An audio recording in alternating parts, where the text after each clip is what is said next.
Hey guys, I'm Ray and welcome to an introduction video for a new Sims 3 challenge series for the channel, For the Realm.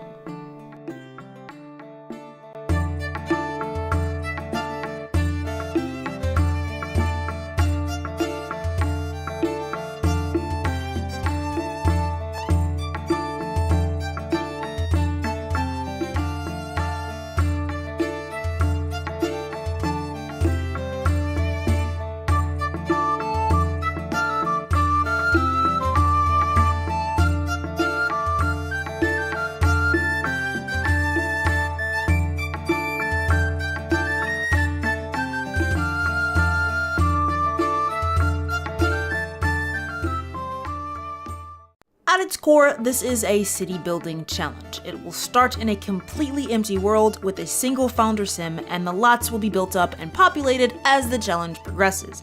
This challenge is in no way unique. There are plenty of city building challenges scattered about, and I am sure that this one has elements from a lot of the ones that already exist. In other words, I'm not claiming that this is an original thing in any kind of way.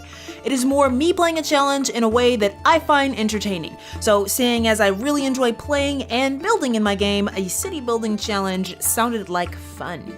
Now, I'm a sucker for fantasy and supernatural stuff, so when I decided to do this, I figured, why not make it medieval fantasy? And I'm not gonna lie, but Game of Thrones coming back this month was also a factor into that decision. So before I get into the rules, I do want to make a bit of a disclaimer. In order to keep the immersion of the world, I'm not gonna give myself any restrictions on custom content usage. Now, this means that I will likely not be putting the lots that I build up for download. This is because when I build without restrictions, it would take a literal lifetime for me to tell you where I got all that stuff from. Now, that being said, if you are interested in a particular piece, then let me know and I might be able to help you find it, but I make no guarantees. So now that that's out of the way, let's get to the rules.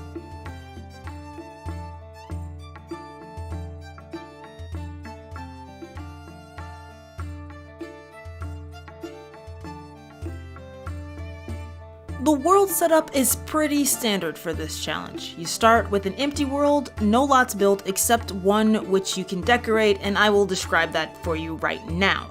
There can be one lot decorated as a forest for foraging. Now, I'm not planning to do this in my playthrough, but if you want to play this in your game on your own, then feel free to do this part, but I say you could probably add basic plants for harvesting. I want mine to be just a bit harder, so I'm gonna actually just have my sim finding only just seeds and growing everything themselves, but I don't see the harm in placing harvestable plants that are already there from the building stage. You can also place some basic structures like a hidden toilet and a shower, and that's mostly because I find it extremely annoying in these types of challenges when your sims like stink all the time and they're constantly walking around like pissing themselves and stuff, because a normal sane person in this situation would like pee in the bush or I don't know, bathe in the lake or something. So I find it super stupid. So to compensate for that, I basically just said, you know, on this lot you can have some toiletries and stuff, not on your home lot, so your sim actually has to travel to this lot to actually use those facilities so that it's not kind of cheaty but at the same time not annoying. So that's my compensation. If it isn't already obvious, there can be no other townies, so all lots must be changed to no visitors allowed except for your own. I will also say that if you are a mod user and you like to use the NRAAS mods and you want to turn off the tourists and stuff, I would say it's fine to place a city hall temporarily just to change all the settings for the NRAAS so you can remove tourists, remove paparazzi, and all those other things that would just break your concentration in the middle of this game, and then just delete city hall, because you do have to build one, but that's gonna come on your own dime.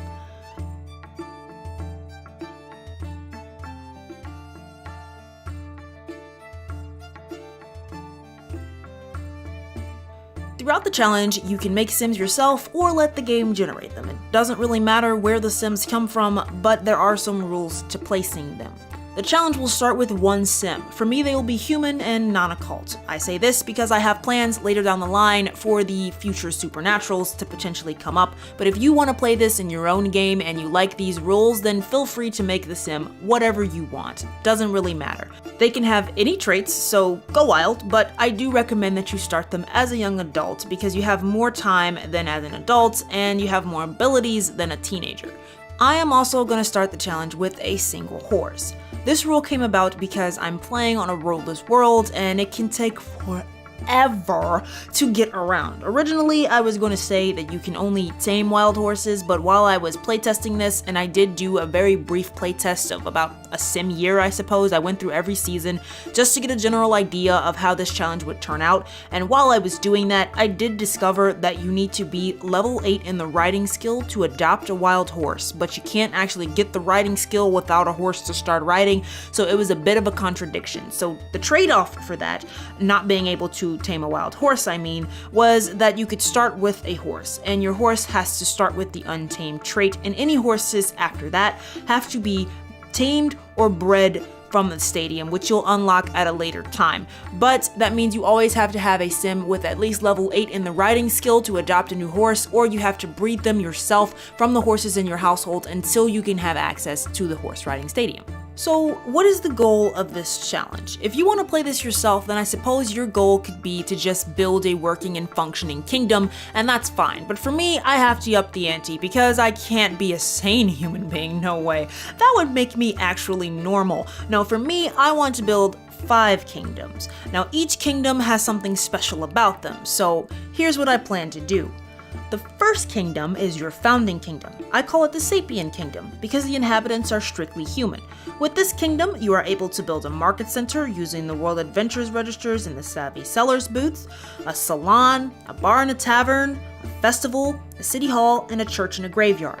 The point of this kingdom is to get the bare minimum for the realm. So these are your starters, this is where your founder sim will come from, and they will be the main kingdom, I suppose, if you want to call it that, because you can't really leave your founder family once you start.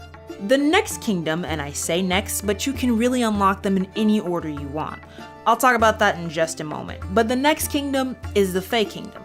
This kingdom will give you access to fairies, genies, and witches, meaning the supernaturals are now eligible to be a part of your family. Specializing in magic and potion making, with this kingdom you also unlock the alchemy skill, chemistry, elixir shop, and fortune teller. Up next is the Fairean Kingdom. These are the feral and hardy werewolves. They specialize in locating and refining metals, stones, and gems. With them, you gain the ability to sculpt in stone, smelt metals, and cut gems, and because these guys are good with metal and stone, they can provide an abundance of weapons and equipment that's needed for leisure and general protection. So you can place a sports stadium and a military police station. Then there is the Kingdom of the Ancients. These are very old and frail, mysterious beings. A lot of people say that they gain knowledge and live forever by drinking human blood. Naturally, they're vampires. They are extremely intelligent after living so long and have extensive capabilities in the realm of writing, medicine, and science. Once they join your realm, they bring with them hospitals and science centers, museums, theaters, schools, and colleges, and because they make such good tutors, they make the general population smarter, introducing bookstores and libraries, making it much easier to get books. Lastly, we have the Plantesian Kingdom. These are the plant sims, and they are good at raising cattle, maintaining crops, and managing natural ecosystems. With this kingdom, you gain access to the grocery store, which can eliminate the need to grow food of your own, and you can now have diners and bistros as food becomes readily available, and you can create man-made fishing ponds and horse stadiums to breed and train horses. So now that you know the types of kingdoms I plan on making, let's talk about how to unlock them.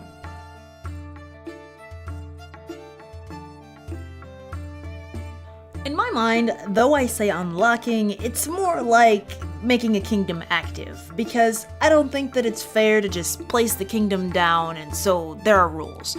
Before you can activate a new kingdom, you need to have at least 2 populated houses of all currently unlocked kingdoms, meaning if you have your main kingdom and the werewolf kingdom unlocked, you should have 2 human households, not counting your own, and 2 werewolf households before you can activate the next kingdom.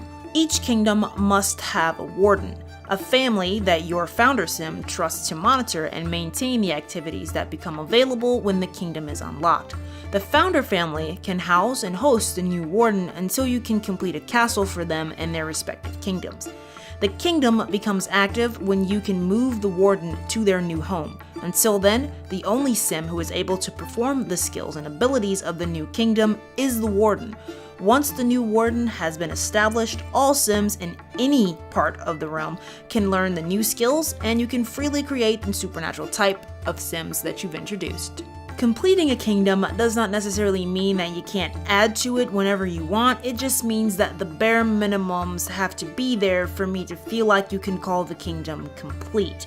The first one is pretty obvious. You need to have the warden occupying their castle. I would also say that the founding family should also be friends with the warden or the heir of the warden or somebody in the warden's family, just to keep that good relationship between all the kingdoms at the same time. All lots that you unlock with the kingdom should be completed before you can say you are done with that particular kingdom, and there should be maybe about 5 households per kingdom. I don't know, that number is subject to change. All these rules are technically subject to change, but I feel like you do have to have at least some population per each kingdom before you can say you're done with that kingdom. I would probably just say before you can say you're done with the challenge, why not just say you need to have like 50 Sims total or something? I don't know. Ballparking it here, people. Remember, these rules are still a work in progress.